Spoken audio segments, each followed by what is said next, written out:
নমস্কাৰ আপোনালোক সকলোকে মোৰ YouTube channel DP info and গাইডৰ এই গুৰুত্বপূৰ্ণ ভিডিঅ'টোলৈ স্বাগতম জনাইছোঁ। ছাৰ এই ভিডিঅ'টোত বন্ধ সম্পৰ্কীয় এটা অত্যন্ত গুৰুত্বপূৰ্ণ খবৰ শ্বেয়াৰ কৰিব খুজিছোঁ। আশা কৰিছোঁ আপোনালোকে ভিডিঅ'টো শেষলৈকে চাই ইনফৰমেশ্যনখিনি ভালদৰে জানি ল'ব। লগতে ভিডিঅ'টো প্ৰতিগৰাকী কৰ্মচাৰীৰ লগত শ্বেয়াৰ কৰিব যাতে সকলোৱে এই বন্ধ সম্পৰ্কীয় খবৰটো লাভ কৰিব পাৰে। তেনেহ'লে আহকচোন ভিডিঅ'টোৰ মূল কথাখিনিলৈ আগবাঢ়োঁ। ছাৰ এইখন হৈছে অসম চৰকাৰৰ জেনেৰেল এডমিনিষ্ট্ৰেশ্যন ডিপাৰ্টমেণ্টৰ তৰফৰ পৰা জাৰি কৰা এখন অত্যন্ত গুৰুত্বপূৰ্ণ নটিফিকেশ্যন।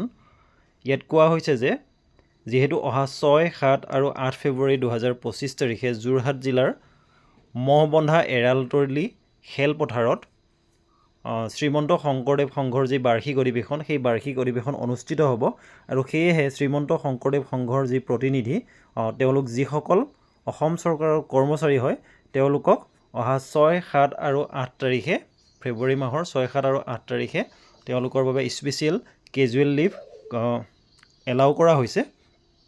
লগতে যিসকলে আগন্তুক পঞ্চায়ত নিৰ্বাচন বা তেনেধৰণৰ ফ্লেগশ্বিপ প্ৰগ্ৰেমৰ লগত জড়িত যিসকল কৰ্মচাৰী তেওঁলোকে বিভাগীয় কৰ্তৃপক্ষৰ তৰফৰ পৰা স্পেচিয়েলি পাৰ্মিশ্যন ল'ব লাগিব, তেতিয়া তেওঁলোকে এই স্পেচিয়েল লিভটো লাভ কৰিব পাৰিব।